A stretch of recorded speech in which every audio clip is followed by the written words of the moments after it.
也请到了，我们多伦多市区一所非常著名的女校 St. Clement School 的大招生官 Miss Elena Houghton 然后请她来为我们大家讲一讲St. Clement School 的教育理念以及他们的招生的一个过程，尤其是接下来的2021年的这个招生的这个注意的一些节点和他们希望要招收什么样的女孩我们跟瑞思学跟 St. Clement 的合作已经很久了，在我们的现在的在 St. Clement 的家长，还有包括我们很多的曾经去 St. Clement 参加过面试的家长反馈，都对这所女校的精致和他们特别注重学生个性化成长的教育理念都是赞赏有加。今天非常荣幸能够给大家创造这一次语音交流的机会。今天呢，我们瑞思学的后台的 Joy 老师呢，会一直不停的就是观察大家这个上下网络的这个情况。那么同时呢，我们也会请瑞思学的 Carrie 老师来分享一下他和 St. Clement 的一些西人家长在交流的过程当中洞悉到的一些 St. Clement 非常独特的教学特色和这个教育理念。那么在第三部分呢，我们会让这个家长们自由提问，大家可以在边上的聊天框里面把你们的一些具体的问题呢，就是打出来，您也可以举手。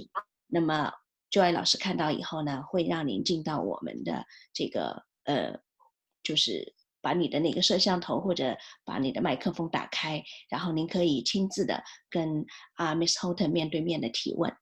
好的，那现在我们就请 Miss Houghton 来给大家开始吧。Elena, it's your stage now. Oh, thank you. Thanks, Maggie. Good morning. My name's Elena Holton. I'm the Director of Admissions at St. Clement School.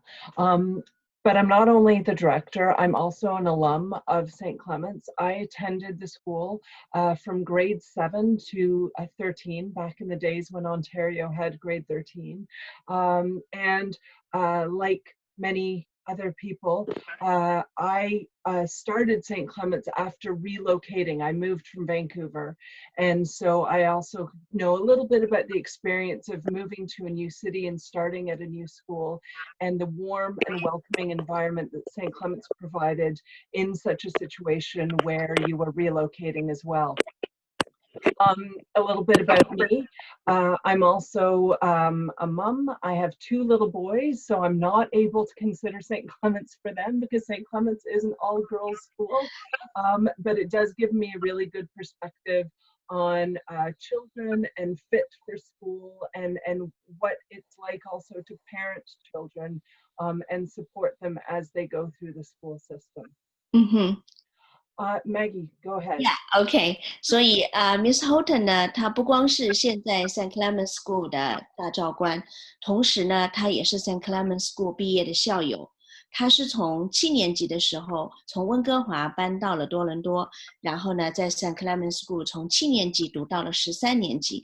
当时的安大略省是5年的高中制，所以呢，从她个人的经历上来讲，她非常清楚的记得，也能够跟大家分享，从一个新的城市，从一个原来的学校到一个新的学校这个过渡的这种感受包括怎么样跟自己原来的朋友们说再见，然后到一个新的学校怎么样去建立自己的新的关系。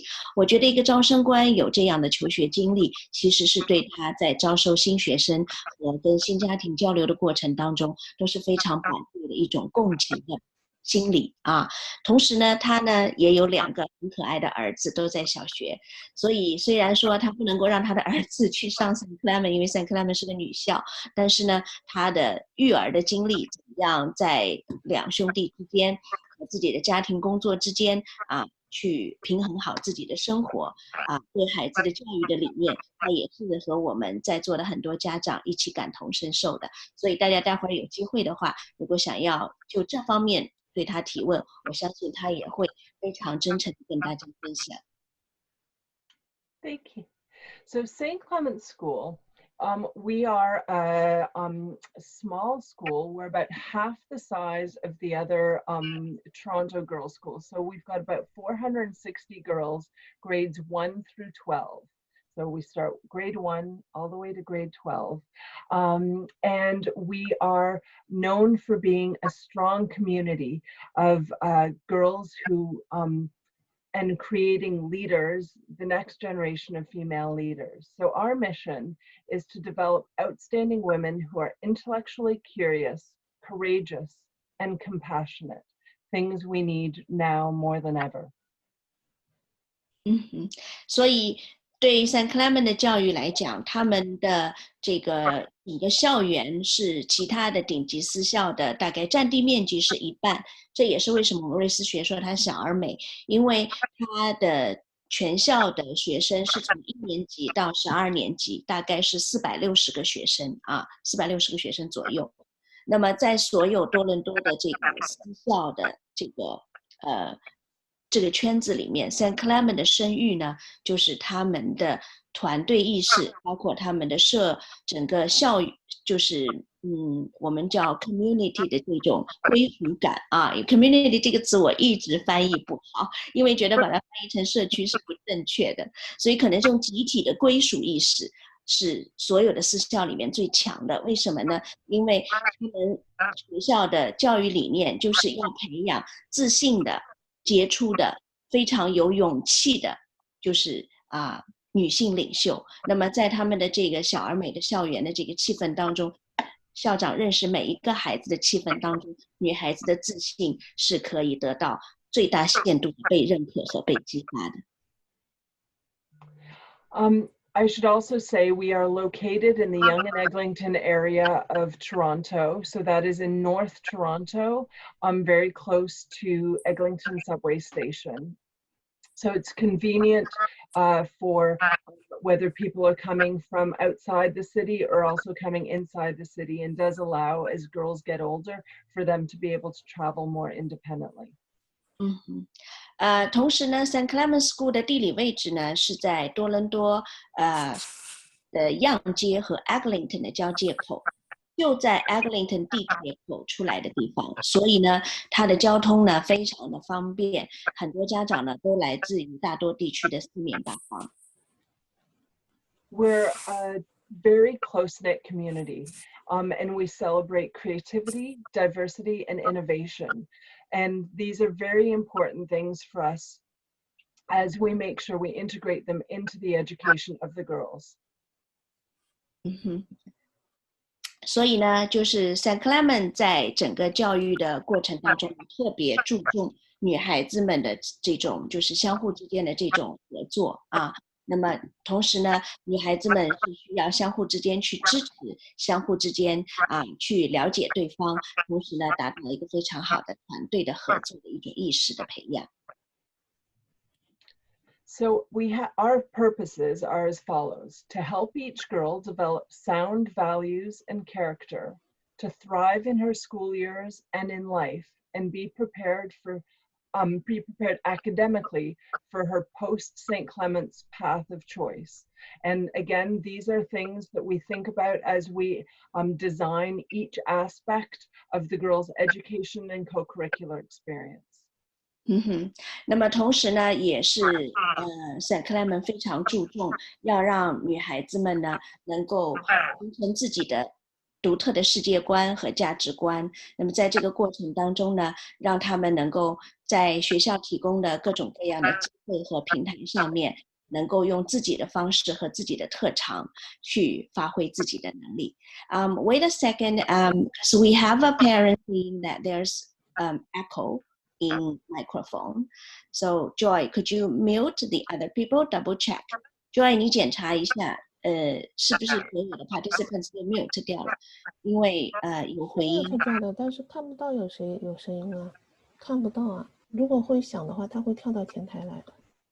OK， 好，那么我们也请在听讲座的各位家长朋友们，能不能检查一下自己的麦克风啊？因为我们在这边后台 mute 掉了大家。但是还是依然有这种，是一位叫殷红茹的家长，Joy，你检查一下。Okay. Yeah. Sorry, Lena. I just want to Don't make be sure. sorry. It is the reality of this current, the current way things work on Zoom and such. Yeah. Okay. Let's go. So a few key facts about St. Clement's. We are 119 years old. We have approximately 460 girls, grades 1 through 12. We have a student to teacher ratio of 7:1. Now, please note, some people get confused. They think that means our classes are 7 girls. That's not the way, but it means when you look at our student population and our faculty population, the ratio is 7:1. We have over 65 faculty with 4 with doctorates, PhDs. We have 36 with master's degrees. We have over 80 elective courses, 18 AP courses, over 70 clubs, and over 40 teams across 12 to 13 different sports. 大家这些数据我简单的给大家挑几个我认为特别重要的首先第一个呢 St. Clement 的成立的年份呢是1901年，所以大家不要看它小，它其实是一直就是说有意识的在维持自己的这个小而美的这个风格，去养育一个孩子在家庭班气氛当中的学校的这种自信和这种温暖，它已经有119年的历史了。同时呢，大家可以看到教职员工有65个人以上，那么如果大家除一下460个学生的数字，你会发现它的师生比是非常低的当然大家不要认为7:1的师生比是每个班只有7个孩子，不是的它的每个班的班级人数还是会在就是15到20之间，但是呢就师生比是在7:1。那么同时呢，大家可以看到它虽然小，但它有超过70个以上的不同类型的课外活动社团和课外活动的这个就是项目有18门 AP 课程，有超过80个不同的选修课那么同时呢，你也可以看到他们有超过40个不同的体育队伍，在13种不同的体育项目之间对不起，跟那个所有其他的就是 case 类的私校在做各种互动和竞技。So we are known for our excellence in teaching and learning. So we have had a long time commitment to academic rigor. And for what we define as academic rigor, it is what is taught, how it is taught, and how it is assessed. Now, a lot of you had the same experience as me, that back when we were in school, a strong academic program meant memorizing a lot of things, meant doing a lot of work for a long time just to show that you were doing hard work. That's not what academic rigor looks like, and we base that on research. We know that that's not actually what is helping prepare kids for the world these days. So what does academic rigor look like at St. Clement's? It looks like critical and creative thinking. So really deeply looking at problems, really working together to collaborate with problem solving, to make sure that you have deep subject-specific knowledge, and that also it is connected across disciplines. So for example, in grade 11, we have the girls working on a project that brings together all their different subjects. Same thing in grade 7 and 8. We have the junior school doing things like that. We make sure that we're applying that knowledge to real life, authentic, complex issues. So academic rigor, it is very rigorous. It is preparing the girls for strong top-level university programs and life beyond, but it doesn't necessarily look like exactly what we experienced. 我觉得接下来要讲的这一点呢，其实是我们今天这场讲座我特别想跟大家强调的一点我们现在已经有50位家长朋友在线了我希望大家都能够意识到，如果将来有别人问你觉得 St. Clement 这所学校怎么样，你可以非常确定的跟每一个身边的朋友讲，这是我认为这是就是在全多伦多真的是我做了这么多场讲座，第一所也是唯一一所把他们学校对学生学术科研培养能力放在第一个特色拿出来讲的学校，也是第一所有这样的自信和这样的底蕴来告诉大家，他们认为女孩子的教育最重要的是要学习好因为他们就是在过去的100年的时间里面，他们学校的办学宗旨最重要的就是学术，女生对学术的这种科研意识的培养和科研能力的培养。那么他们不会说是纠结于怎么样去督促学生去机械的记忆自己学习的内容，在怎么样贯彻教什么和怎么教这个教育就是主线的过程当中，他们是以教学生们如何把知识运用到解决现实生活中非常复杂的这个问题当中，去培养他们的科研能力。这一点是我个人非常非常喜欢这所女校的原因，最重要的原因。所以我就觉得这个也可以呼应待会儿我们 Carrie 老师要跟大家讲的，就是说为什么很多医生律师加拿大本地的这些家庭会非常喜欢这所女校，因为女孩子的科研能力是需要慢慢培养的。我们大家都有一种感受，女孩子到了高年级以后就会学习不太跟得上就是说没有男生那么有创造力。所以你从就是小学开始一直到中学一直到高中，你是要一路带着女孩子如何去能够培养自己的思辨能力和科研的实际的这个应用能力，大量的怎么样写作，怎么样去做快速的阅读，精深的阅读，这个都是非常重要。 Thank you, Maggie. So as I said, we are a grade 1 through 12 school. We divide that into 3 divisions. So we have the junior school, grade 1 through 6, the middle school, grade 7 through 9, and the senior school, 10 through 12. I should say that 7 through 12 is the upper school, and a lot of them do things all together. But we're all one school under one building. Obviously, there are differences when you're different ages. So when we look at our junior school program, we're really looking at it as a time of discovery marked by strong foundation of academic skills and making sure that that's happening in a warm, supportive, and nurturing community. Clement 呢，它的这个学校的就是所有1到12年级，它的分布呢，我认为是跟我们中国最像的，因为它的初中部不是2年，是3年，7年级到9年级是它的初中部，高中部是10到12。所以呢，它是6-3-3这样的一个分布其实我个人也是更喜欢这样的分布，因为我觉得初中2年太少了，而高中5年呢感觉太多了那么高中4年就感觉有一点长，所以我觉得3-3的分布是特别好的。那么同时呢，学校呢所有的学生都是在一栋楼里面的，因此高年级和低年级经常会抬头不见低头见，整个学校几乎是每个人都互相认识彼此，这种温暖还有这种相互之间的支持包括姐姐在走廊里碰到在其他年级的妹妹所以这种感觉呢是非常非常的让孩子有安全感。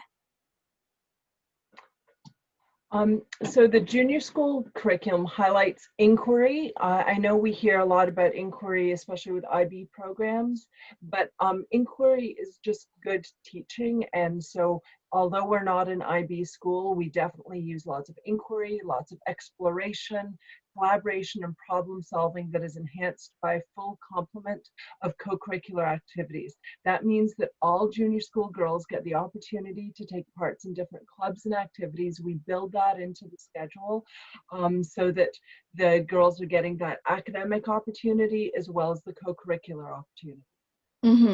所以St. Clement 的小学部的教学大纲的最重要的一个就是教学的特色，就是培养孩子们提问的能力，就是培养孩子们对这个各个不同学科领域的一种就是好奇心和求知欲。那么这种好奇心和求知欲呢，是鼓励他们去探索，鼓励他们去合作，同时呢，鼓励他们呢大胆的去尝试解决生活中的一些问题。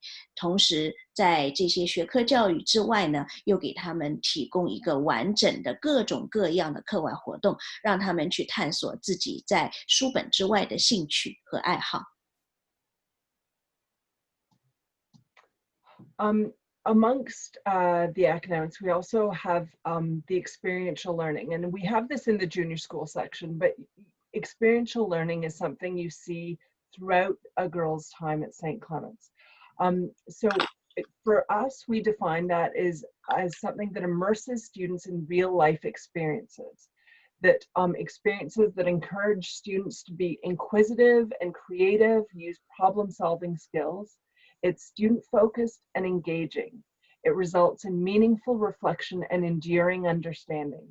A lot of places, when they think of experiential learning and experiential education, they only think of things like field trips and travel and going outside the school. We do that, we have lots of that, but we also really believe in the experiential learning within the classroom with those immersive real-life opportunities.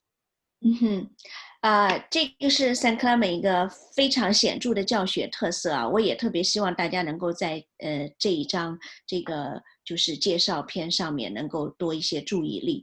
那么 experiential learning 呢，在我们很多普通家长或者说不太了解 St. Clement 的这个家长朋友们的理念里，可能认为是一种实践性教学理念，但是事实上，我更希望能够把这个词呢翻译成以动手能力为基础的教学理念。也就是说，除了带孩子们去这个课堂外的就是课外教室，比方说经常去博物馆啊、公园啊这些地方去做一些课外活动来提升教学质量。St. Clement 认为就是这样的动手能力为基础的这种教学模式是应该在每天的课堂当中去实践的，所以他们学校的孩子们有大量的实验机会、实践机会，去动手，去通过用自己的这个很多的这个就是实际的操作来明白自己所学的知识这一点呢，也就正好弥补了女孩子们在动手能力上不如男孩子们的这个短板。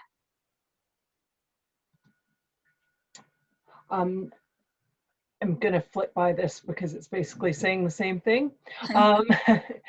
Part of that experiential learning for our junior school girls is doing some project-based learning, which we call Curious Kids, and it's an opportunity where girls in the junior school get to work with other girls of different grades, and they get to ask a question, and then as a group explore, they investigate and engage, and then they come up with presentations. So we've had girls explore things like how can we as students encourage one another to have greater safety around water. We've had a lot of girls explore environmental issues in the junior school. A lot of girls are really thinking about that. So how can we as young women encourage the adults around us to have better environmental practices. We have had girls look at different things like how can we as budding scientists better explore the world. So they come together in these small groups, they work together week after week, developing really strong collaborative and investigative habits. And really thinking about complex problems outside one particular subject area, so that they start to understand at a very early age that everything interrelates, that subjects don't sit in silos, they come together, and we need to think across the different subject areas to be able to come to great solutions. Yeah. 然后 St. Clement School 还有另外一个非常有特色的教学模式，就是我把它称之为跨学科、跨年级就是项目研究。什么意思呢？就是这个 PBL 的意思就是说，不同年级的学生会把他们放在一起，去就一个他们共同关心的话题去做一些跨学科的学习和研究。他们需要提出问题，然后呢找到解决问题的方法，然后呢做出自己的团队小组的汇报然后呢要把它 present， 就是用自己的公众演讲力来给所有的在校师生去做一个演讲和团队演讲。那我觉得这个对孩子们的锻炼是可以看到是非常非常多的点。我自己个人更看重的是跨年级，因为跨年级的话，高年级的孩子带着低年级的孩子，怎么样对他们耐心，给他们机会。低年级的孩子看到高年级的孩子如何向他们学习他们的学习能力和学习习惯，同时呢也要有勇气去展示自己擅长的部分那么更重要的是一个跨学科，就是 Clement 鼓励女孩子们在很小的时候就要有这个意识，没有一个学科是独立存在的，学科和学科之间是可以进行这个交叉互相的这种影响。所以当你在看待这个世界的时候，你不应该用自己是理科生还是文科生，或者用自己是擅长某一个学科来看待自己对这个世界的理解。你更应该的是觉得这个世界是一个整体，它是很多不同的科学知识来进行一个就是相互之间的作用的。所以这样的教学方式对女孩子们的科学素养的培养和对个人综合学术能力的这个培养是非常非常的棒。Within the junior school, we also have an integrated arts program, which means that those arts are part of the subjects the girls take and part of what we do. So the girls get a really good foundation in the arts as well. They have music class, they have visual arts class, and then they have some dramatic opportunities that are built into the language program as well as some of the other arts programs. So the girls really do get lots of opportunities to explore the arts. And then they can also join some of the co-curricular clubs that are arts focused. 这张图片就给大家一目了然了就是说他们的一些艺术类的教学活动，唱歌、跳舞、戏剧、画画都有了Yes. One of the hallmark parts of St. Clement's is our Linkwell program, and you're going to hear about Linkwell several times throughout this presentation. Linkwell is a full school approach. So it's not just one little segment of what we do. It is a full school approach for everything we do. It stands for learning, individualization, nurturing, creativity, and wellness. But I find it's easier to be summed up with a tagline. Linkwell helps each and every girl learn well. So it helps them learn who they are as learners, learn how to be good learners, learn strategies within that. And it helps give extra challenge to those girls who really need to be pushed further. And it also helps support the girls who may be needing some help along the way. It teaches our girls to lead well, to be leaders, whether they're young, grade 3 students who are helping to lead our grade 1 girls, or whether it be older girls who are taking on leadership roles outside of our school and outside of our community. It makes sure that they're learning leadership strategies, but also leading themselves. That before we can become good leaders of others, we need to know how to lead ourselves with good discipline, good habits, good strategies for organization. So Linkwell works for that. Finally, be able to do any of this, we need to be well. We need to be mentally well and physically well, and to be treating our physical bodies well in a way that will allow us to be able to endeavor with everything else we want to do.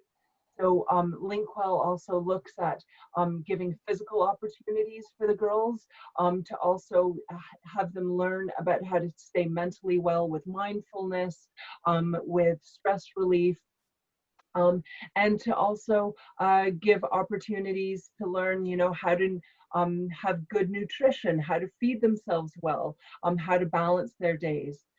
All of these, in the end, are parts of a toolbox, because we want the girls to leave St. Clement's with a great toolbox of strategies to help them in university and beyond life.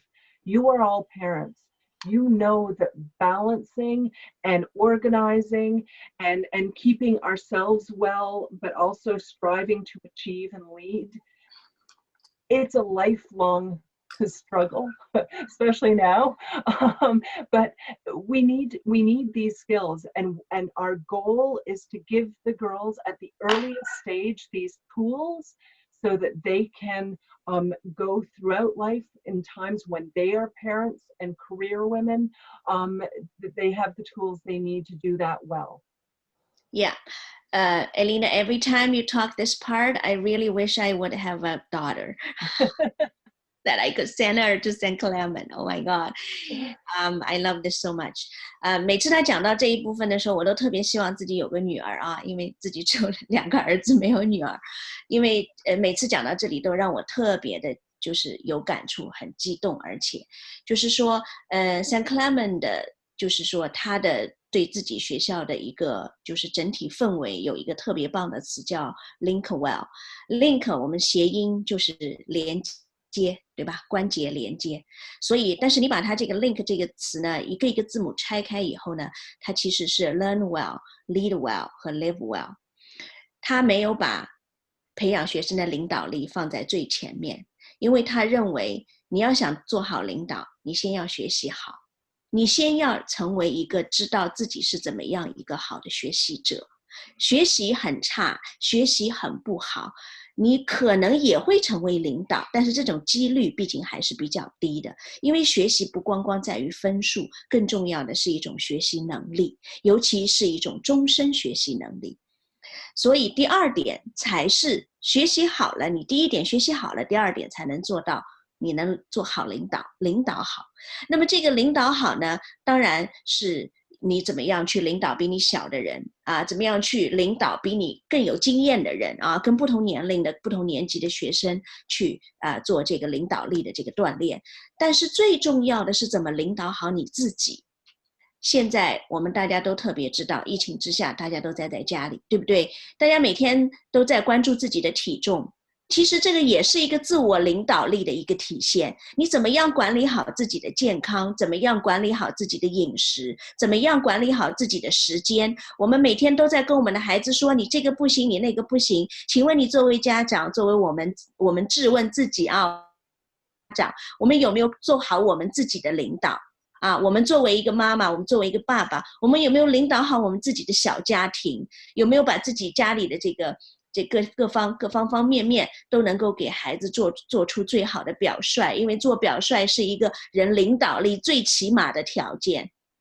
那么再接下来呢，就是 live well， 学好了，领导好了自己，才能够真正的生活好。生活好包括怎么样处理压力，怎么样面对焦虑，怎么样能够用一个终身学习能力去应对将来未来的生活带给你各种各样的挑战啊，怎么样能够让你在暴风雨袭来的时候，不是躲在一边等它过去，而是在暴风雨里边起舞，能够把所有生活给予你的忍受变成一种享受。So within Linkwell in the junior school, what that looks like is things like teaching zones of regulation, so self-regulation, really important for young children, empathy training, diversity, sprouting minds, which is again learning about your own brain development and learning growth mindset, breathing buddies, which is where middle school girls work with junior school girls to work on mindfulness, support, and enrichment. We also have a link curriculum for grades 1 through 6. We have link classes in grade 5 and 6. It includes academic support, well-being programming, and one-on-one student support. 这个是他们小学部的就是 link well 教学法的几个重点啊。那我觉得这里就是其实大家不要看那些大的那个字，这些呢都是我觉得很平常的顶丝都应该做到的。其实是在小的这几个字啊，包括对孩子共情能力的训练，让孩子怎么样接受这个多元文化，怎么样让孩子保护自己脑海里出来的一些很奇奇怪怪的想法，然后鼓励他去探知这个世界，包括要有一个成长型的思维啊，正能量的成长型思维。那么在很多时候呢，怎么样调整自己的情绪，调整自己的呼吸，对于有不同的学习特长和学习能力的孩子，怎么样去支持他们啊？就是有多余学习能力的，怎么样给他更多的1对1的挑战啊？这些是他们在小学部一直在做的事情。Then we get to the middle school. So that's grade 7 through 9, where we really focus on building on the foundation of inquiry and problem-based learning, and offering integrated learning opportunities, learning experiences that encourage interdisciplinary understanding, critical and creative thinking. 然后这个呢是初中部他们的一个教学的一个总体的一个理念，主要就是培养女孩们探知问题的能力和解决问题的这个能力。他们给孩子们提供很多很多的这种学习经验，让他们进一步的去深化交叉学科的理解，包括批判性思维和创意性思维的训练。So it's funny seeing the girls traveling here, and I'm thinking right now we're not doing a lot of traveling in the school, but there are lots of opportunities. But we want the girls at this stage to start developing that independence. And one of the things you'll find at St. Clement's is, although we want the parents to be informed all the time and engaged, we also really want to teach the girls that they are the ones responsible for their work. They're the ones responsible for communicating with the teachers, and if maybe sometimes they make a mistake and it doesn't get done quite the same way, it's not the parents' responsibility, it's the kids' responsibility, because they have to learn that, because as time goes on, you're not going to have your mom and dad making sure that you're getting your work done all the time. So we really want to help the girls travel towards adolescence. We want them in that independence. We want them to grow as role models for our younger girls, and to academically be prepared for the senior school and the credits they're going to be getting for high school. 那么初中部的女孩呢，老师们还会带她们去旅行啊。那么这个旅行当然就是我们知道现在的疫情之下，可能就是说也不可能现在他们这个照片是疫情期间的，而是说之前女孩们的这个课外活动的一个内容。那么这个主要是在旅行的过程当中呢，帮助孩子们明白，其实自己的人生也是这样的一趟旅行，在旅行中有欢乐。有困难，有各种各样的挑战，但是怎么样让自己从童年过渡到青少年，怎么样在这个过程当中让自己成长为周围的比你更小的孩子的一个就是榜样，怎么样能够让自己更好的接受即将迎来更辛苦的高中的生活，培养他们的独立性。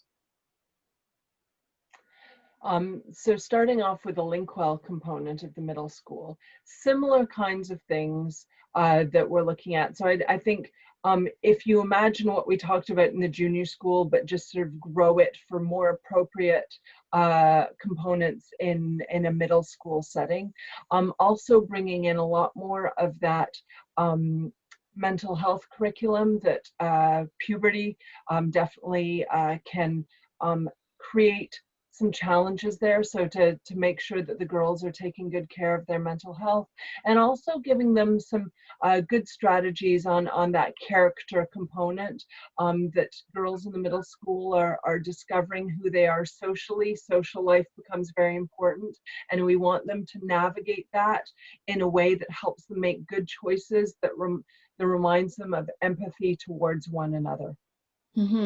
那么这个是 Linkwell 的理念在中学部的一个实践。中学部呢，他们增加了几个内容，我给大家点出来。第一个呢，就是脑科学。中学部的孩子需要学习自己的大脑是如何工作的尤其是要学会怎么样处理自己的这个情绪的健康，也就是我们说的心理的健康，能够制定目标，并且按照自己制定的目标和计划去实现自己的这个每一站的里程碑的这个工作的完成。同时呢，能够让女孩们呢非常清楚的知道我想要什么，我是谁，以及我能做到什么。Thank you. We have opportunities for enrichment academically in the middle school. So in grade 7 and 8, especially because a lot of girls come in grade 7 in French who maybe have come from an immersion program. There's both a regular French pathway and an accelerated French pathway for girls coming from that immersion background. And then in grade 8, there are 2 levels of math. There's an accelerated math program as well, so that we're able to challenge the girls. Now, don't think that in grade 7 there aren't opportunities for extra challenge in math. We are a community that loves math. It's cool to like math at St. Clement's, and so in grade 7 math, you do find that although it's one level for everybody, that there are opportunities for differentiation. In fact, we try to make sure of that in all our courses, that even in a school full of girls who are very strong academically, there are going to be differences amongst us. And so for the girls who really need that extra challenge, we make sure there's differentiation in the class to allow for that extra enrichment. Yeah. 那么很多家长呢，特别是我们华人家长，特别关心学校的数学教学当然数学是非常非常重要的基础学科。那么我们从这张幻灯片上可以看到，就是说，他们的7、8年级呢，除了数学还有法语，都有就是常规课程的法语和常规课程的数学，同时呢也有就是提高班，就是加深难度的法语和加深难度的数学课程。在 St. Clement 数学好是会非常的受欢迎的，因为他们认为数学好的学生特别的酷特别的聪明他们整体就是学校对数学的这个教育的这个重视程度是非常非常的这个高的。We also have opportunities in the middle school for starting high school credits. So in Ontario, grade 9 through 12, the courses you get represent a credit, and you have to have a certain amount of credits to graduate and a certain amount of credits out of each subject area. And we start the girls in grade 8 a little bit ahead for a variety of reasons. In some cases, they're just ready. They're ready for that challenge. Also, it helps start to accumulate credits. You can have a bit more. It gives you a bit more flexibility as you get older. And especially in the case of science, when you start your science a little bit earlier, you can continue to take more sciences further on. And I'll show you examples of that later on. But in any case, so in grade 8, the girls get to take 1 arts credit, 1 science credit, at both of which are at the grade 9 level, and also do French credit if they are in the accelerated French program. 这里大家要注意就是 St. Clement 是怎么样提前培养高中女孩子的这个学科能力的。他们会在中学，也就是8年级的时候就让女孩子们提前去接触一些高中的这个课程。同时呢，在9年级，因为他们的9年级仍然是属于这个中学部嘛，那么他们的9年级会让孩子们提前修2到3门10年级的课程。一般来说呢是科学课，还有艺术课和法语课。那么因为这样的话呢，尤其是对于科学课来讲，这个是特别重要的，可以提前帮孩子们做一个就是基础的一个训练，包括能够让他们在接下来的10年级、11年级的时候呢，不用太忙，他们已经因为前面内容都提前学掉了。And then comes the senior grades, so grades 10 through 12. Now, I realize we've sort of skipped over grade 9 a little bit because it is in the middle school, but we didn't talk about what they're doing there. I will talk about the academic program that will include grade 9 in a moment. So in the senior school, you're really looking for a time for deeper exploration and flexibility. Our program is designed so that each girl can really pursue what's right for her.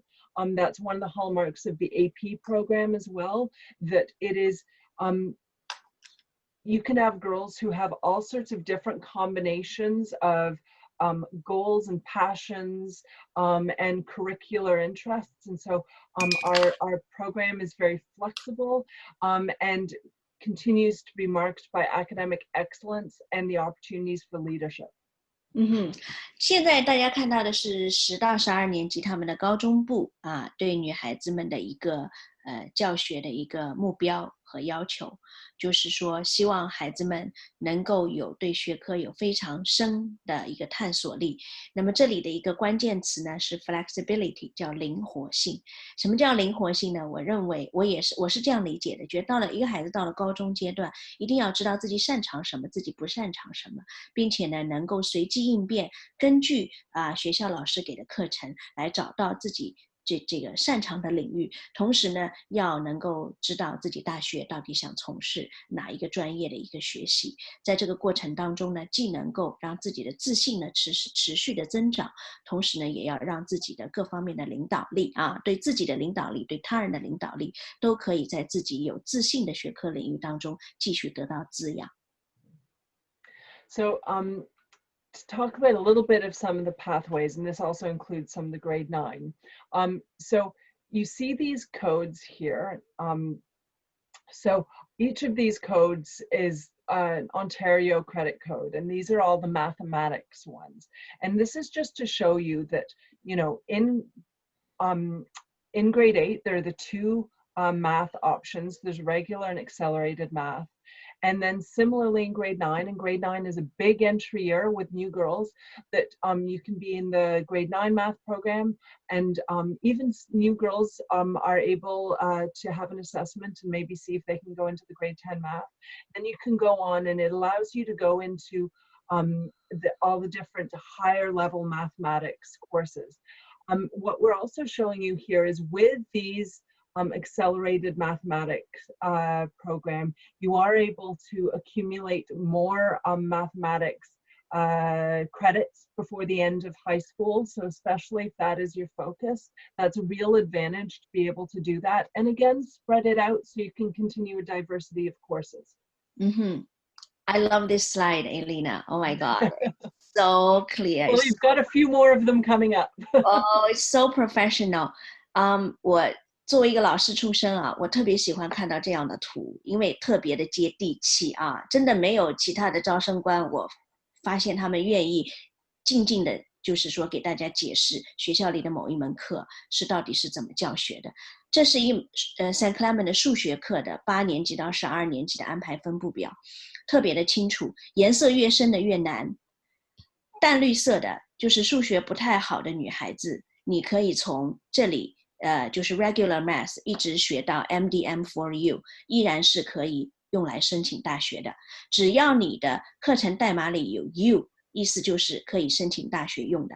M 开头数学嘛 math 那么如果你从8年级开始数学就特别的强，你就可以走这个数学的提高班，然后一直往下走，一直往下走，然后走到最下面，直接在11年级的时候，你就可以学那个就是高等函数和微积分那么等到你就是说到了这个11年级的时候，你以前数学不太好，在淡颜色的区域，但到了11年级突然开窍了，突然就是说对数学产生了浓厚的兴趣和自信，你也同样可以从淡绿色的部分直接跳到就是高等函数部分所以你可以看到从这个箭头的走向，你可以看到它非常的灵活，无论你的数学在什么样的水平，你都可以在学校里找到适合自己的，并且不影响你大学申请的数学级别的课程所以这个对女孩子特别重要，因为我自己本人就是个数学很差的一个人。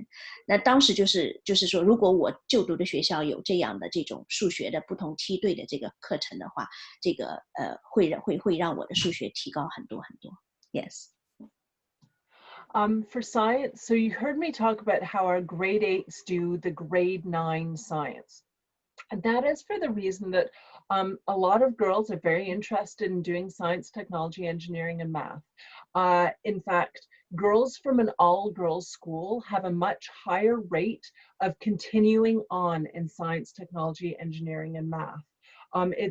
there's a whole bunch of reasons for that. Some are clear, some are less clear. But because we are an all-girls school and we are an academic all-girls school, we want to make sure that we provide the girls with all the opportunities.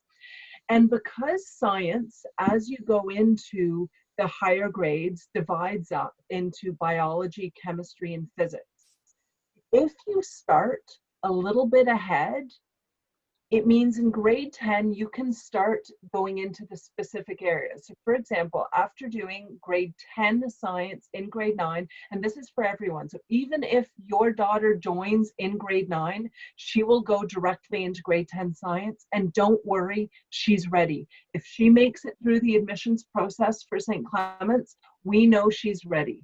And there's lots of support.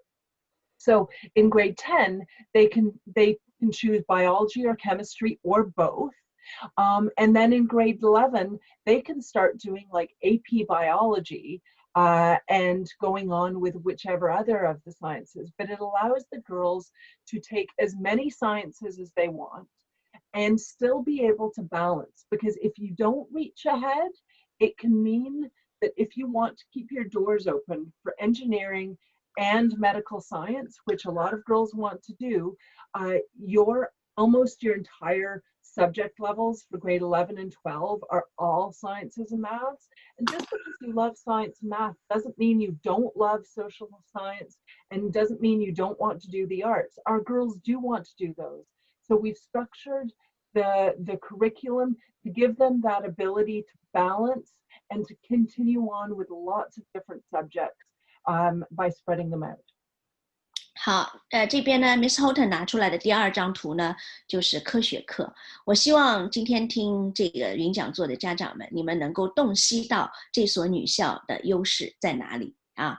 你们可以看到，它第1门拿出来的课是数学课，第2门拿出来的课是科学课，而且你可以看到，在科学课里，它强调的是一个提前学的概念。我觉得这个是相当对我们中国家长的胃口的啊，因为我们都给孩子在外面报各种各样的提前班，尤其是数学啊，到了后面生物、科学，还有就是这个化学、物理，这些都是我们女孩子到后面就是大部分的女孩子越学越慌的课程，而不是说越学越自信的课程。那么我们可以看到 St. Clement 他在这个9年级的时候就已经在预备给孩子们就是进行10年级的科学分科，因为安省的课程在前面它的生物、物理、化学都是放在一门课里面去学的，只是在不同的教学大纲的部分渗透不同的这个理科的知识。那么到了11年级的时候，大家可以看到孩子们已经可以去学 AP 的 biology 了，也就是说大学预科生物的课程。那么你可以想象一下，在很多学校只有12年级可以学的时候， St. Clement 11年级就可以学了。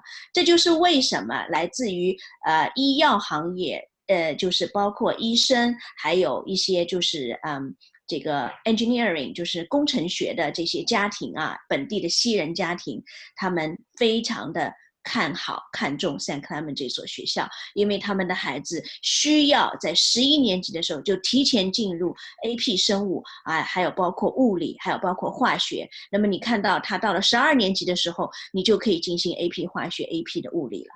那你想要做一个特别厉害的女工程师，或者是女医生，或者是女性的科学家，那个数理化，对吧？我们都说打遍学好数理化，打遍天下都不怕。这个就是说，你想要从事这方面的科技工作的话，你这个前面一定要提前学，而这个在 St. Clement 已经帮你实现了。I just saw a question in the chat that I thought I would address immediately. Do we allow students to take physics in grade 10? And in fact, no, we don't, simply because physics and math are so interrelated that we want to make sure that they've got through more of the math curriculum to be able to handle the grade 11 physics. So the physics is the one science we do wait until grade 11, so they are really prepared and they're able to complete it successfully. 这么有些家长呢经常问Miss Houghton 这个问题，所以他今天就在这里呢把这个问题给大家讲一下。就家长们都说，为什么10年级孩子们可以学生物，可以学化学，但是不能学物理呢？那么 Miss Houghton 就刚刚讲了，因为物理是和数学关联性特别高的一个学科，希望孩子们能够在10年级的时候呢，把这个数学的基础打得很好。那么这样11年级，当你开始让他们学物理的时候，他们才会有更好的理解啊。我在这里呢也特别认同这个概念，就是说提前学不是盲目的提前学，不是说你很小的时候就开始学物理就可以了，因为你的认知能力和逻辑能力的发展跟你的身体发育能力是同步的。尤其对女孩子来讲，前面数学不好不代表后面数学不好，因为我觉得理科的追赶性还是比较强的。你把基础打好了，把数学的基础打好了，后面再来学物理是不用担心来不及的。I should say that with our accelerated courses, we think about it very deeply to make sure that this is the right thing, because we're conservative, believe it or not, with how we accelerate. It is not good to accelerate when girls are not ready, girls or boys, when children aren't ready. Because if you accelerate at the wrong time, you can sometimes leave holes in the foundation that show up later on. So please trust our academic leadership. They really think through when it's right to accelerate. So for example, we don't accelerate the English curriculum. You do grade 9 English in grade 9, grade 10 English in grade 10. The reason for that is a lot of the literature that the girls are interacting with, it depends on the maturity. And so there's no point in accelerating that, because the girls need to be able to have a certain maturity to interact with that literary, the literary ideas that are coming up. So we're very careful with how we accelerate. OK， 我也特别想帮大家把这一点说得非常的清楚啊，就是第一个 St. Clement 不是每一门学科都在做提前学的。因为不同的学科对于不同的孩子来讲，他的这个提前学的节奏是要很综合性的、非常谨慎的去把握。刚才 Miss Houghton 说了，在提前学这个方面，他们学校是非常保守的。我特别喜欢这个词，为什么呢？因为你特别激进啊，小孩子在6、7年级就让他去学8、9年级的英语，他的认知能力和对语言的欣赏度，包括对这个世界观都没有完全形成的情况下，他这个认知的漏洞会在将来的大学学习以及人生当中会再次出现的。这个洞当时没有出现，到后面会出现的。请你们一定相信像他们学校这样100多年的学术领导团队的经验和基础，就是说什么时候可以提前学，什么课程可以提前学，尤其是对女孩子来讲，怎么样去安排这个节奏，导致他们将来就不要出现这种漏洞的这个发生。我们有很多学校都是说啊，我们学校很棒，所有的学科都超前其他学校1年。可能您如果不懂教育的话，是非常好的，但是我作为一个教育工作者，我特别知道不可能有这样一个孩子所有的学科都超前学，他都能够吃得下，他都能够消化得了，因为每个人都有自己的所长和所短。 Thank you. We have here our French layout. Again, similarly, the opportunity to accelerate or regular. And then as of grade 10, you can choose whether you want to do French and or Latin and Spanish as well. And then you can go on with the different language electives. I should say, for people who have come to Canada more recently, if you are coming before grade 9, you will be in French no matter what. Your daughter will be in French no matter what. If you are in Canada and you arrive for grade 9 and your daughter has never taken French before, so your daughter's starting in grade 9, no French before, then there is the possibility to waive the French requirement and to do one other language course, a beginner language course over high school. But that is how it works. So even if your daughter has never taken French before and she starts at St. Clement's in grade 7, she will be taking French. But we're familiar with that. You know, girls come from different provinces, come from the USA. Lots of people, you know, don't have a background in French when they arrive, and we support them with that. And our French department just wants to make sure, or our languages department just wants to make sure that the girls have a real literacy with learning languages and have a positive experience as they expand that idea of languages and culture. Elena, I have a question. So for the girls who has 0 French learning experience but entering grade 9, what beginner level language can they choose? So as you can see here, so here in grade 10, that we start Latin and Spanish in those years. So that's beginner level. So for grade 9, if someone's new to Canada or new to Ontario and has never taken any French before grade 9, then often either in grade 9 or in grade 10, they'll do the first year Latin and Spanish. Okay, wonderful. 刚才就是我们讲了一下，就是 Elena 特别强调啊，就是说尤其是对于一些新移民的家庭啊，还有呢，就是说对于一些国际生，你们在9年级之前从来没有接触过法语，那么 St. Clement 呢？特别考虑到这一点，你可以在9年级不修法语，而是去选修一个和他们学校其他孩子一起零起步的2个新语种，拉丁语和西班牙语。那么因为我们都知道安省所有的学生在4年级的时候都开始学法语了，如果您在这个之前没有学过法语，但是如果跟这些学了已经4、5年的法语的孩子坐在同样一个课堂里面，这种焦虑和这种就是挫败感是可想而知的。那么我个人特别喜欢这一点，为什么呢？我们在接触很多家长的时候，很多家长会说，哎呀 Maggie 老师，我们接下来要来加拿大读书了，是不是应该在中国让他学法语啊，请个法语老师啊？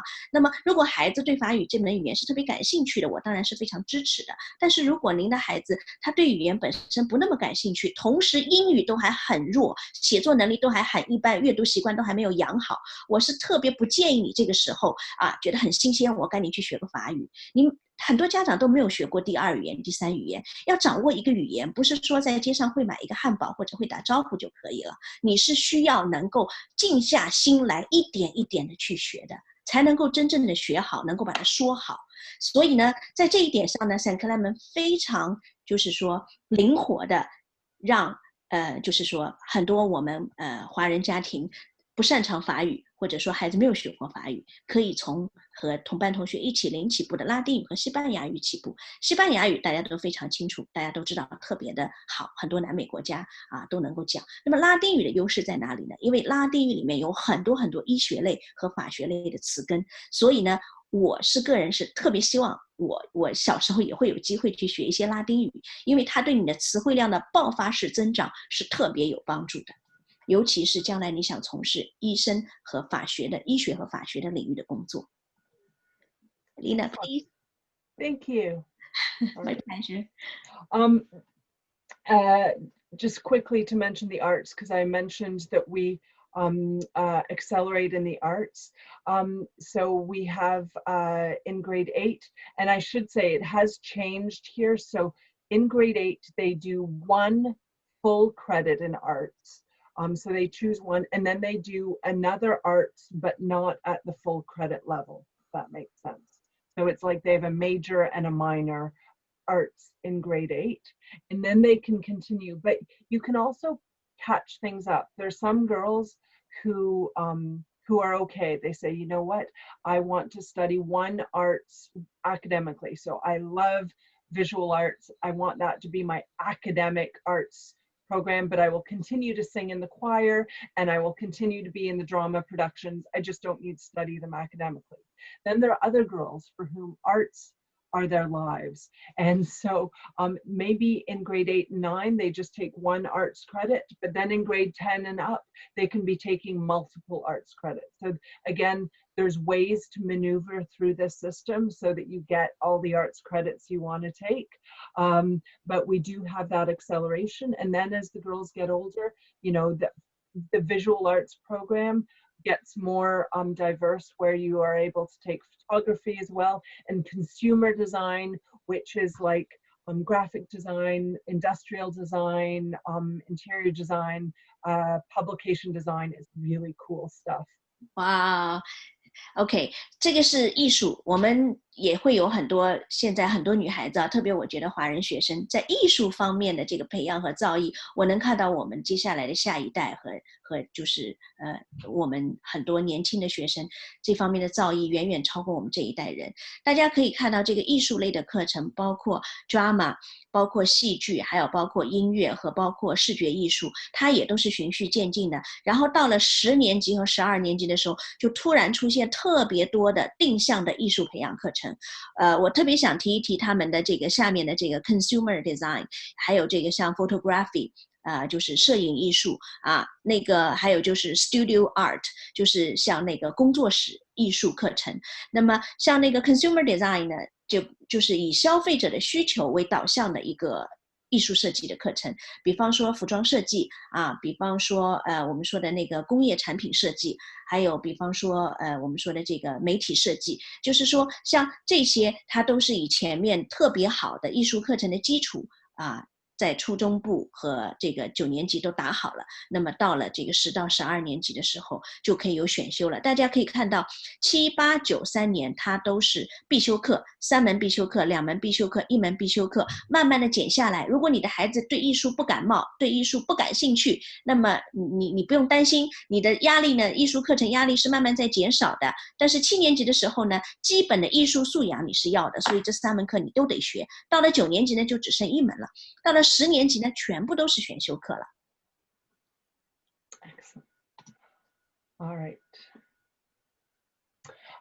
So you will have heard that we are an AP school, advanced placement. And you may think to yourself, what is advanced placement? So advanced placement is the world's largest acceleration program for high school students. It's out of the USA, and it's first-year university content brought into high school courses.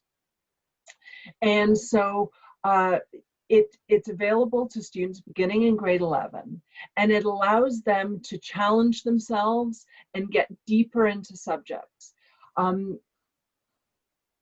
What are the advantages of AP? They're huge. Firstly, our girls love to learn. They love to challenge themselves. So it gives them the opportunity to have that extra challenge and get further into content.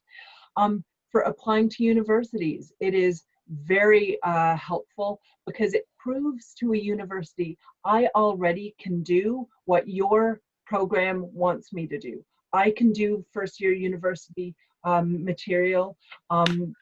And so the university admissions officers go, yay, we know that you're strong.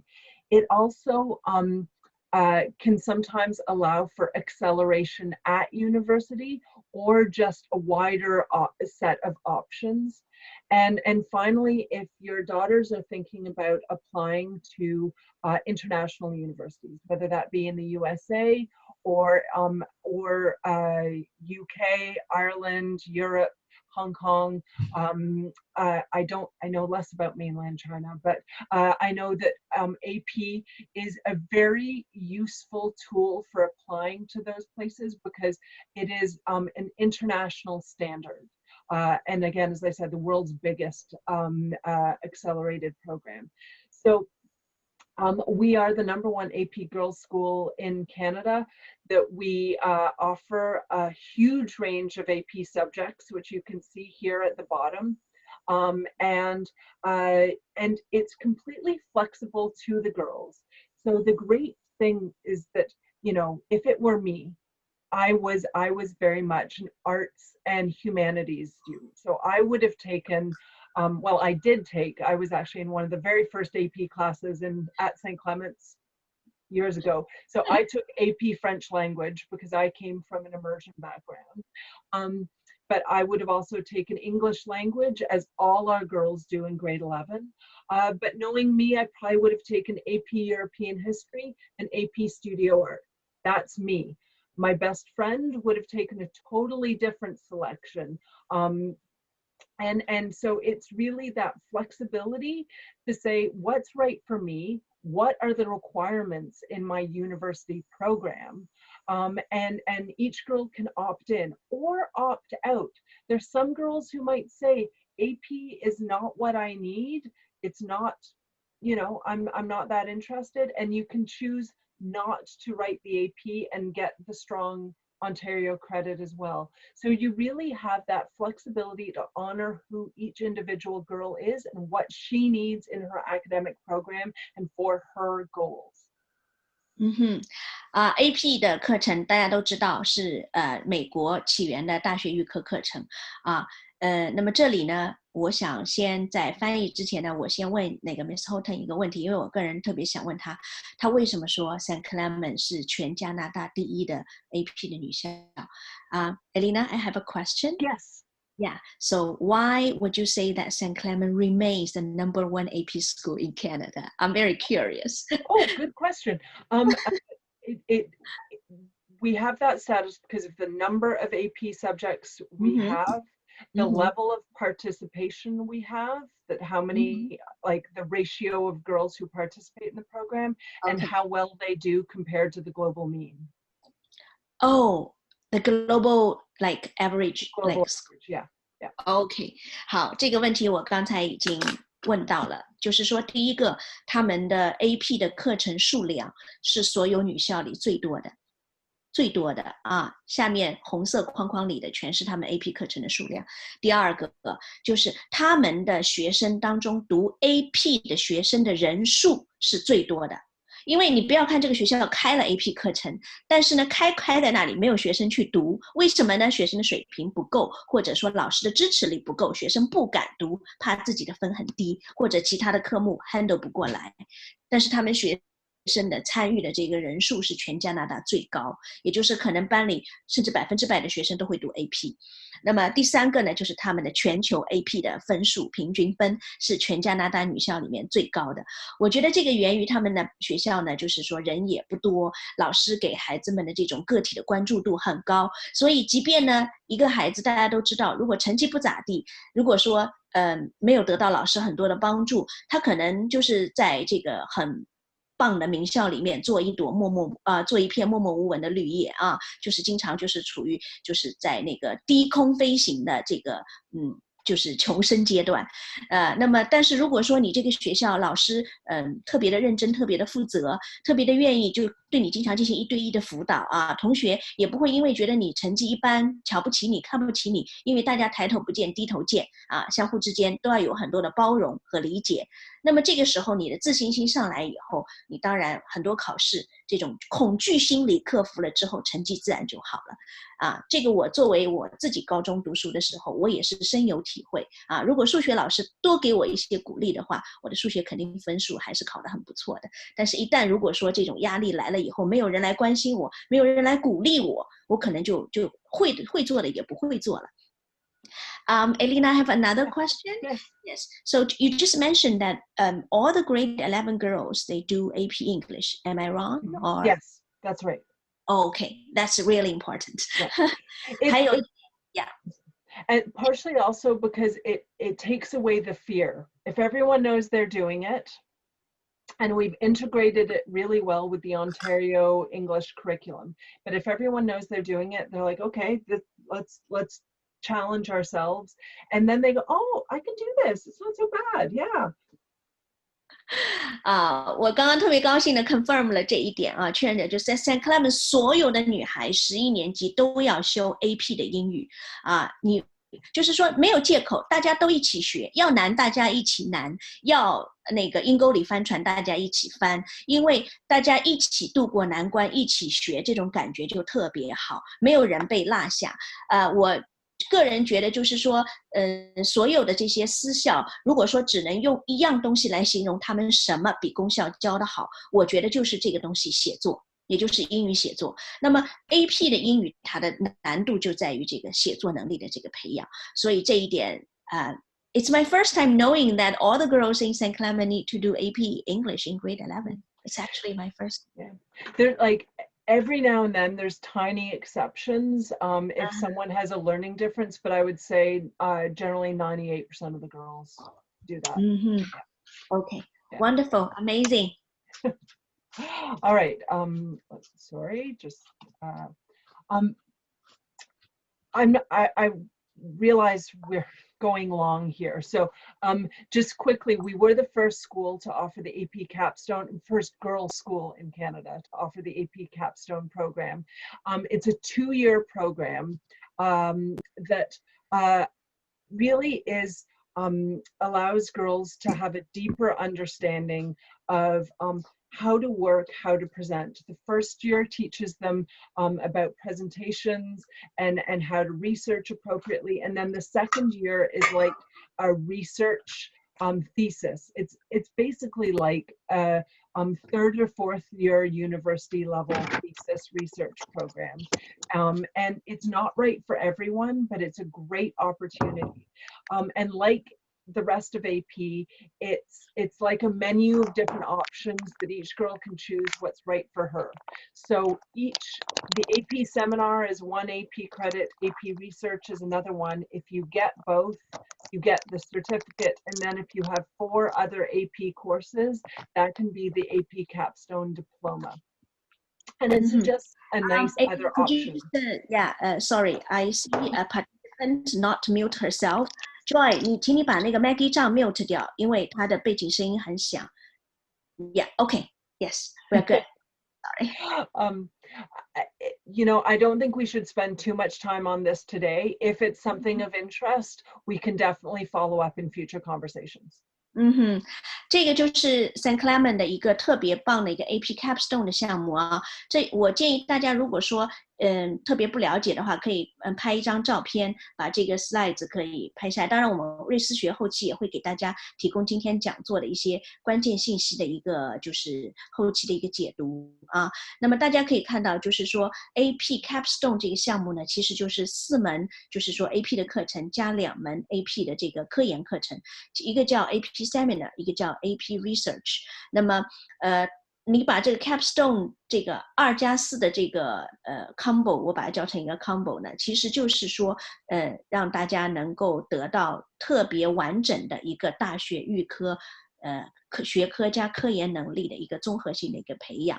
那么而且 St. Clement 是加拿大的首批获取这个 AP Capstone 这个教学资格的学校。那么至于就是说您觉得女儿是否有能力将来能够修这2门课，包括对这2门课还有一些其他什么具体的问题啊，待会儿有时间您可以提啊。如果说万一待会儿我们时间不够，那么招生官呢也会在后面的邮件当中啊，通过我们瑞思学给大家做一个更好的解释。Again, we have lots of Linkwell programs for our grade 9 through 12 students, lots of workshops about a whole diversity of things that you can see here. And instead of me reading them out, Maggie, I'll let you translate. OK 这里是他们学校的一些其他的一些就是课外活动啊，都很丰富多彩。大家可以看到，就像瑜伽呀，还有这个正念能力的培养啊，还有包括就是甚至是学习技巧的一个就是一些教授的一些课外活动啊，包括一些工作坊，还有这里我们还可以看到 financial literacy 就财商的培养啊，怎么样制定目标，怎么样进行这个健康的这个心理素质的一个就是培养啊。其实我个人是觉得讲座做到这儿，我想给大家一个就是建议。我个人觉得最适合这所女校的女孩子就是学习能力特别好特别强，而且呢学习很有灵活性。那么在艺术体育还有包括其他的这些方面呢，都是兴趣广泛，但是并没有真正的想要去在一个就是说专业的体育或者艺术方面领域去想要做一个就是特别好的这种专业的培养，就是你把学习好放在首位的家庭，我觉得特别适合 St. Clement 这所学校。Yeah. All right. Where are we? And then in grade 12, we have a link program that's really about preparing them then for what comes next. So whether that be alumni coming back to talk about what it's like to live in residence, whether that's about teaching financial literacy so the girls are careful with their money as they go into university, whether it be even how to cook a few meals to feed themselves, and also how to access the right support and programs that they need at university. We prepare a whole program for them to be able to support those areas of life that aren't always covered by an academic program, but are necessary to be a successful, thriving, independent young woman on her own. 那么到了这个12年级的时候，就是有一个对于12年级的学生来讲，会给他们提供很多的领导力的一个机会啊。那么这些女孩子们会在就是提前的接受一些到了大学，她们应该怎么样去面对自己将来的这个生活，怎么样去更好的去独立，怎么样更好的能够接受未来的一些机遇和挑战。这个呢，也是他们12年级的一个提前培养的一个内容。Throughout our program, as I mentioned earlier, we have a leadership program, and this is a specific program from a couple of professors at Harvard called Kuzis and Posner, and they really believe in this idea of leading the self, collaborating with others, leading within your community, and leading beyond your community. So we have both specific leadership workshops and lessons so the girls understand what they're doing, plus lots of real life opportunities so that the girls do become leaders outside the community and in post-secondary. In fact, girls who go to girls' schools have a much higher rate of taking on leadership roles immediately in university than girls who go to co-ed schools. 这个是他们的领导力的一个就是这个一个圆圈图啊，那么大家可以看到，核心就是领导自己，然后是跟他人的配合，然后是在自己熟悉的社区里去展示自己的领导力，最后红色的一圈是在自己社区之外，跨族裔、跨文化、跨国家、跨地区去进行一个领导。We have lots of opportunities outside the school. Obviously not right now, but travel opportunities, whether that be adventurous journey, whether that be cultural trips, whether that be academic credit trips. We have lots of opportunity to work with other institutions. So for example, this picture that says design at the front, this is a situation, it was one of our consumer design courses where they worked with the Ontario College Art and Design University to create objects that would help support kids from a specific school where they have a lot of learning differences and high needs. And this is a chair that helps calm children who need calming while they learn. The girls designed this and it even went into pre-production.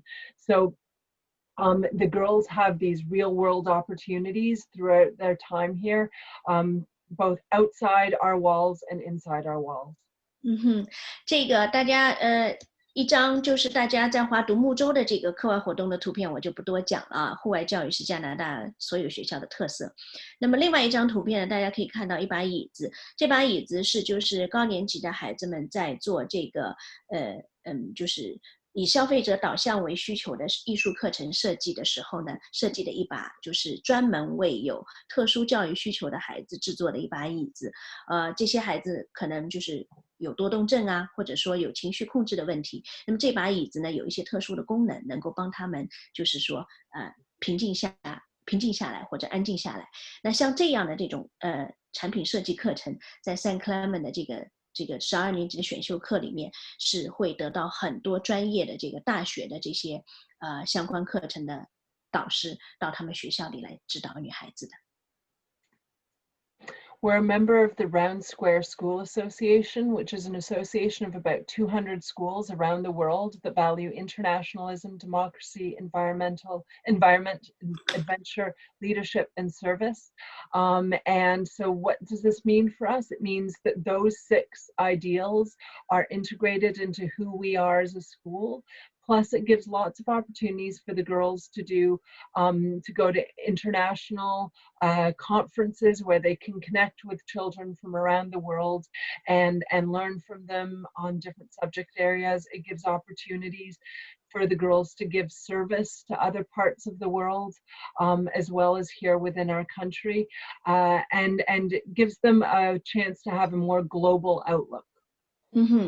园方项目是我特别希望家长们可以去了解的，因为凡是在加拿大对学生的领导力和社区服务意识特别重视的学校，都会有这个园方项目。园方项目呢，其实就是带着孩子们到世界各个不同的地区，包括自己的国家或者是在其他的国家做一些义工的项目。这个呢，其实就是解决了孩子们在课外义工服务资源家庭如果不足的话，那么这个问题呢，就是学校就帮你得到了解决。Elena, I think this program is connected with the Duke Edinburgh, right? There is a slight connection, and it was the same person who founded the two programs. Duke of Edinburgh Award a little bit different in that it is more focused on the individual development and in the local community. So, but yes, we have a very strong Duke of Edinburgh program which helps encourage community service, physical health, and particular skills. Yeah, 刚才我问了招生官一个问题，就是说园方项目是否他们学校同时也有那个爱丁堡公爵的国际义工项目？那么，事实上就是说他们学校也有而其实就是在我的理解当中，就是园方更注重这个跨国际的这个义工的一个支援和服务。同时呢，就是说爱丁堡公爵的这个不同级别的这个义工奖项在他们学校也有，这样呢，就是孩子们有各种各样不同的就是义工的这个奉献的机会。Yes. All right. So now we forgot to talk about how we have a lot of fun at school. It's important, right? That the fun and the spirit of school is not just an extra. It is a key part of building a strong school, a strong student, because when you are with people you trust, that you can have fun with, you know it's a community that's going to support you, then you also feel like you can be yourself, you feel like you can take academic risks, you feel like you can speak up. And so this community where you are happy and you are supported and you have fun also helps you become a stronger academic and a stronger student who excels. So we could not be the kind of academic institution we are if we also weren't the spirited and supportive community that we are. They come together in a partnership. 这里呢Miss Houghton 也非常想让大家看到，就是说学校作为一个很大的一个家庭和一个集体，让孩子们有各种各样有趣的活动建立他们这种团队的精神我们都知道孩子们我们从小这种团结的意识和精神其实是在很多很有趣的有时候甚至就是我们说的一些很好玩的没有什么就是说让大家看起来就是甚至就是很充满童趣的傻乎乎的这些活动当中去建立相互之间的感情的。那么 St. Clement 在这方面呢也坚信就是这种童趣还有这种就是姐妹之间的这种好玩的这种活动都是能够帮助学校里面的各个年级的孩子相互之间建立彼此很深厚的感情。那么我个人呢是觉得就像我们在右下角看到的他们的校训一样，激情、勇气和好奇心，这个是 St. Clement 的一个主要强调的3大精神。Thank you. I should say also, even in these times where we are not physically together, we're still having lots of community spirit and time together. Next week is All House Day, where you know, we're all going to be dressing up for assembly and supporting our own houses. We have little different community challenges. OK， I see that. Yeah，Joy， 请你把那个 Ivy mute 掉好不好？谢谢。我们有OK， 好了 ，Yes，we're good. So lots of fun, even in these times where we're separate, and lots of chances to connect. 所以我们可以看到，就是说，在 St. Clement 的整个就是培养目标当中，他们就是强调的是一个，就是女孩和女孩之间在不同的学科和不同的这个课外活动当中的一个联系，也就是我们说人与人之间的这种 connection 啊，学科与学科之间的 connection， 还有包括就是说老师和学生之间的这种关系啊。You know what, Elena? It's my first time seeing a parent said openly to everyone that he thinks St. Clement is the right school for his little girl. It makes me happy. I know, and I really want to thank you for giving me, you know, and giving Elite Path Consulting and all my colleagues such a wonderful and pleasant, you know, seminar. Thank you. I really enjoyed it. Oh, good. Yeah. Shall we continue? Just wrap up. I know we've gone long, so I'm sorry. But yeah, if you still have a few slides, just so I've already mentioned we have a full athletics program. So just so you know, we've talked about lots of the other academics and things, but we have a participation-based athletics program in the junior school. Anyone who wants to be part of a team can be if they make a commitment. In the upper school, we have lots of athletic opportunities. We have a very high ratio. 85% of our girls take part in a team. And so lots of opportunity for developing that teamwork, the skills, and also the perseverance. Athletics are a great way to teach girls that it takes many times to get something right. Especially talented girls, sometimes if they can't get something right the first time, they are very nervous to try again. They're like, oh no, I'm not good at it, I don't want to do it. Athletics is a great way to say no. It takes 30, 40, 50 times of missing that basket, and then you sink it, and then you learn the technique, and then you get good. And it's a great life skill to have. So we have a strong athletics program and lots of opportunities with that, and to help girls just enjoy that side of life. Yeah， 这边呢就是讲到 St. Clement 在培养女孩子们的运动精神的时候，大家可以看到它的理念又是很不一样的，就是有一个大的一个区别，就是他们认为教女孩子们运动，事实上是培养她们的抗挫折能力。也就是说，女孩子有一种特点，就是说她第一次尝试失败了以后，她就不想再尝试了啊，很丢脸啊，好尴尬。但是事实上，通过体育项目让女孩子明白，你可能在投篮的过程当中要投30次、40次，甚至50次，你可能在最后哇，我投进了一个球。所以就是这个过程是可以滋养到他们的其他方面的学习的。学习也一样，就是说你可能要失败很多次，但是呢，当你成功的时候，你前面所有的失败都是有功劳的。所以我也特别喜欢这个理念，因为我们不可能每个人都去做专业的运动员。那么体育课为什么那么重要呢？因为它告诉我们，就是说不断的练习和经受失败才会有成功的一天。Everyone wants to know where our graduates go. And this is not easy to see, and obviously it changes from year to year. About 80% of the girls stay in Canada. They go to top level programs in Canada. Universities like Queen's, McMaster, U of T, Western, McGill, Waterloo, really strong programs. And outside of the country, we'll have about 10% go to the USA, often for Ivy League universities or elite liberal arts universities or very specific programs. They'll also go to the UK and Ireland, about 7% will go there, often for direct entry medicine or direct entry veterinary studies, something that's not as easy to do here in Canada.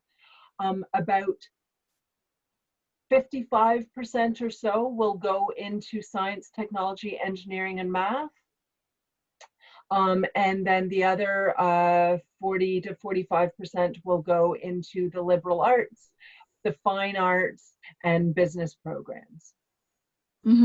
我们可以看到这一页是St. Clement 的大学的最后的一个走向啊，我们可以看到哇，就是各种各样的数据。那么我想请大家来注意，就是这几个圈圈，这几个圈圈呢，其实就代表着他们大部分学生最后去就读的大学的一个这个数量分布。我们看到两个大的红色的球，其中一个球就是工程，那就说学生的这个数理化的这个基础特别的好，所以他们学各种各样的工程，毕业女生啊，就是最后的去向。那么我们还可以看到另外一个红色的球呢，就是我们说的艺术、人文、社会科学，还有一些就是比较就是这个经典的一些就是传统的一些学科。那么下面的一些绿色的就是商科啊、媒体啊，还有这个就是甚至他们还有学生就是直接进入到这个一些就是医科的、预科的一些大学的毕业的这个项目里面。这个呢是我让这个 Elena 能够就是在我们这个这张 slide 里面，主要就是放最近的1-2年的学生的毕业数据，因为我觉得这个前面几年的可能参考的意义和价值呢，就对我们接下来的家长不是特别大。那么大家如果说希望仔细研究的话呢，也可以自己就是说拍个照，或者等我们瑞思学后期的一个就是进一步的解读。Yes. So admissions information. There's been a little bit of this through the chat, but important to be clear. So our key entry years are grades 1, 6, 7, and 9. And what we mean by key entry years is it's 10 or more girls joining the class. But in the junior school, we take a couple girls into grade 2 through 5 and sometimes more. So definitely if you're interested in grade 2, 3, 4, 5, it's worth applying. And we do take girls into grade 10 and 11 as well. Generally about 3 or 4 per grade. Sorry, Maggie, it sounded like you're about to say something. No, just go ahead. I can handle it. The application deadline this year will be December 1st. We will open up for applications in August, unless you are looking for an immediate spot, in which case reach out to our admissions department. The SSAT is required for grades 7 to 12, and they are working on rolling out an SSAT at home this summer, so that regardless of whether we are distance or together, girls will be able to complete the SSAT this year. We also do require the character skills snapshot for girls grades 7 to 12.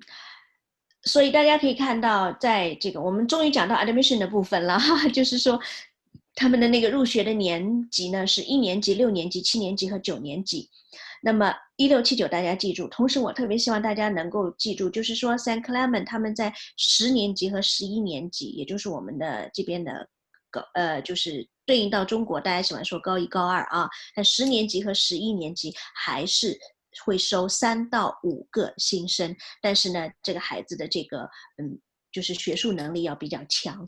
同时呢，他们很明确，7年级到12年级都要考 SSAT， 他们要看 SSAT 的这个成绩，因为他们学校呢就是走读本地生特别的多，所以需要你的语言能力呢有这个程度可以跟上。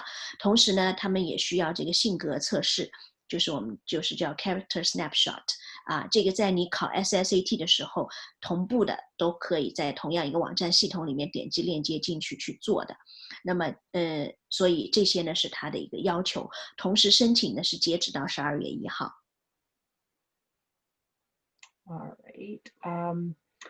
Now, obviously, there may be some differences this year, but in general, for grade 1, we do a weekday morning group assessment for the little girls for grade 1 in January, and we do a Saturday morning in February for grades 2 through 6, and we will figure out what's going to work best given our current situation.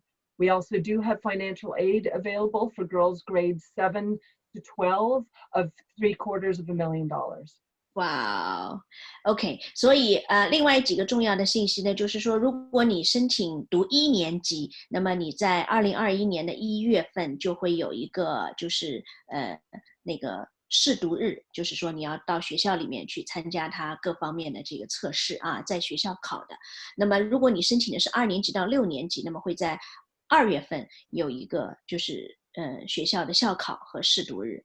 同时呢，St. Clement 每年都会拨出75万加币的奖学金来sorry 不是奖学金，是那个就是我们说的 financial aid 就是经济辅助啊，那么来助学金来给每个申请就是7到12年级。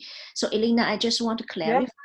The financial aid is available for grade 7 to grade 12. 7 to 12, yes. Unfortunately, we're not able to offer financial aid for our junior school girls. Yeah. 就是那个初中部和高中部有这个助学金7年级到12年级。Yeah. And just a few language and living requirements. So we have no ESL support. So we do expect girls to have a native-like fluency in English. And so I find that most successful applicants have been in a full English school for at least 2 years. It's also helpful if one parent has enough English to be able to conduct conversations and understand communications with the school. It's not required in any way, but it is helpful to help support the young girls. We are a day school only. We have no boarding and no home stays, and we expect our students to be living with at least one parent in Toronto. And currently, we do not have any different international fees. It's the same fees.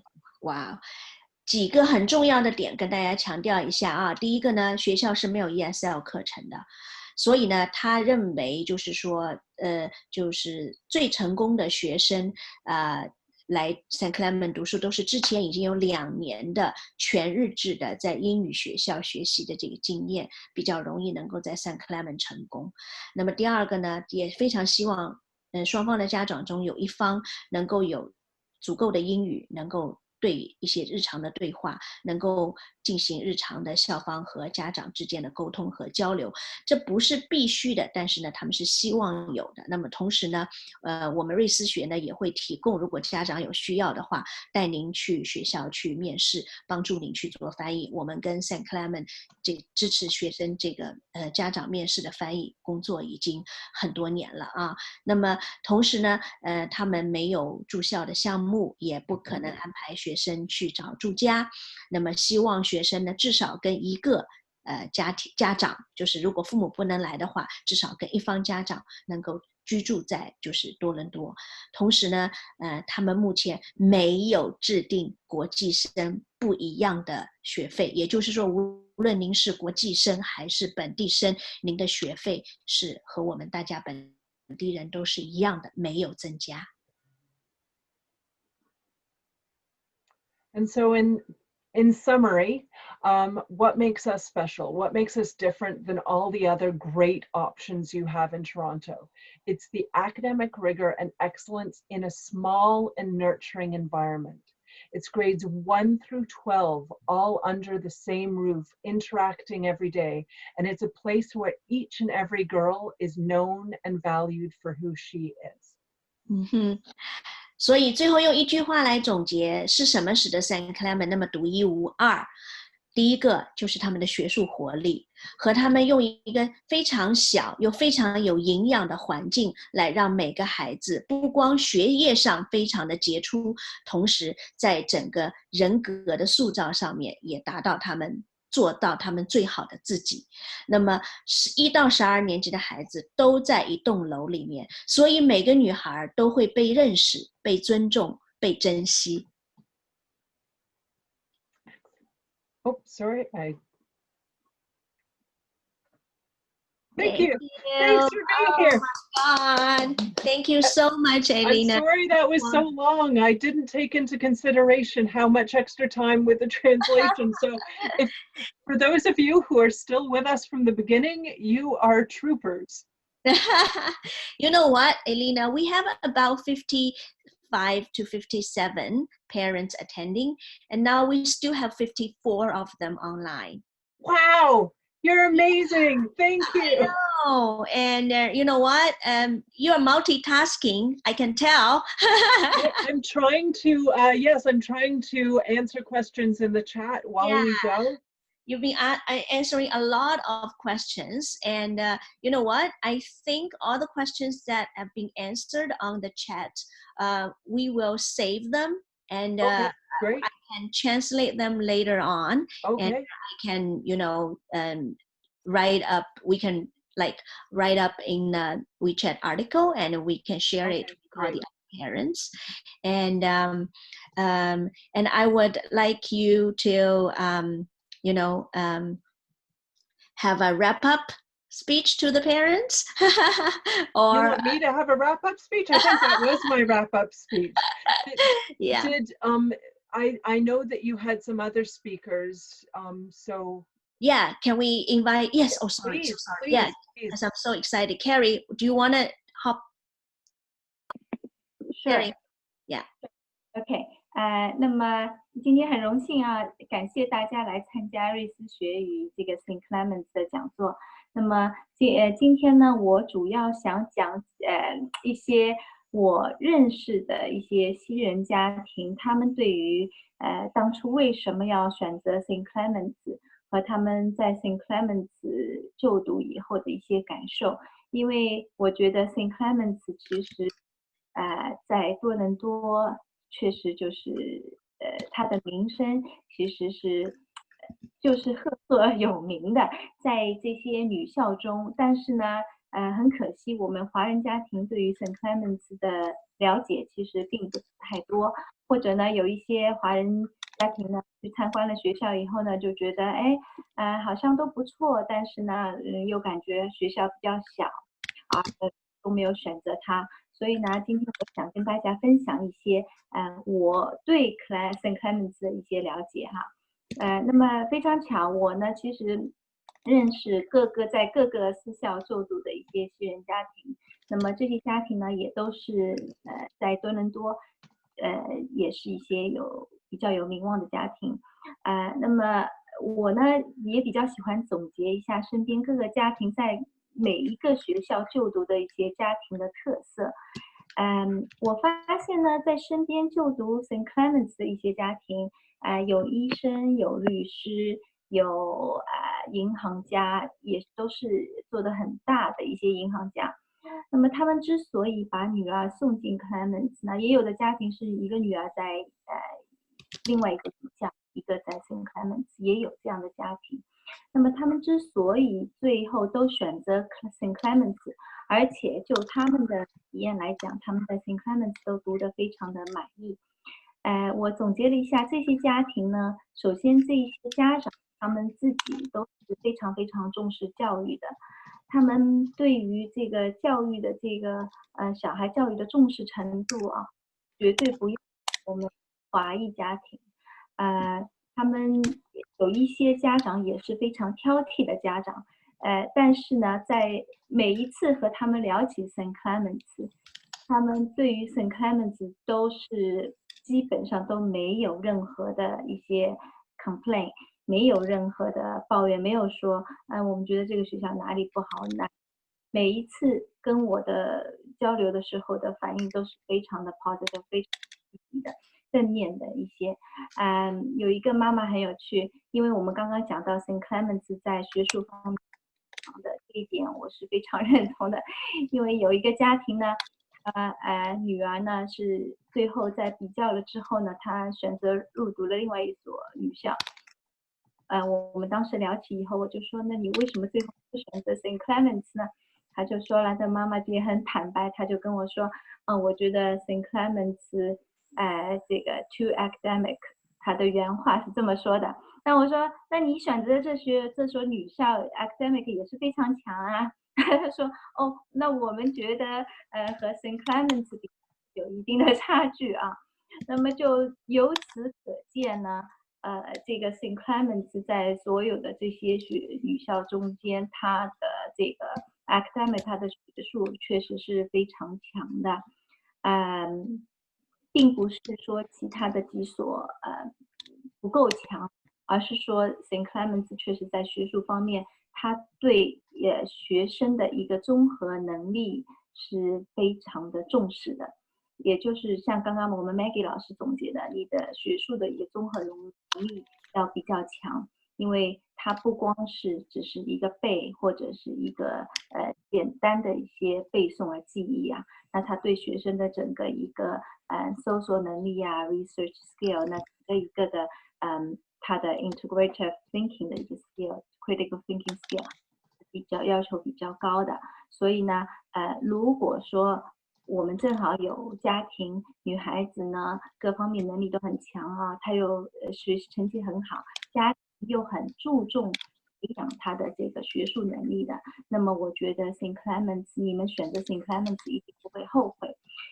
因为所有入读的这些西人家庭，我每一次和他们交流的时候，我们谈到学术的时候，他们都会给我这么一个反馈，就是觉得学术在学校在学术方面，它确实是抓得很紧，但是呢，同时呢，老师又会对学生每一个学生，都会有一个比较大的关注度，这也就是得益于他学生比1:1，那么学校比较小，家长跟我的反应都是说，老师真的是很 nice， 非常 nice。那我说你怎么 nice 呢？他说老师对我们小孩，每个家长都说老师对我们的小孩真的是非常的关注。每一次你有什么一些要求啊，或者你跟老师提了以后，老师的反应是非常迅速的。所有的家长也都跟我说，他们的感觉老师是非常 open minded 的，就是非常的开明的。对于学生不像说有一些大的学校，可能老师就是你就像 Maggie 老师说的，你小孩在里面就是可能有一点默默无闻啊，那老师可能没有关注到小孩。那么在 St. Clement 这个现象，我到目前为止还没有听说过，所以呢目前为止我听下来，因为我就发现，为什么他们，因为他们的小孩最终选择 St. Clement 不是说没有其他的选择，他们也是看了其他的几所女校，有一些女孩子也都是被其他的几所学校同时录取的。那么为什么他们最后都选择了 St. Clement？ 有一个女孩，她的工程是很强很强，她最后去了滑铁卢的工程系啊，就是像刚才那个我们的这个 Elena 讲的，他们的工程系，他们确实 St. Clement 在这方面他非常的强。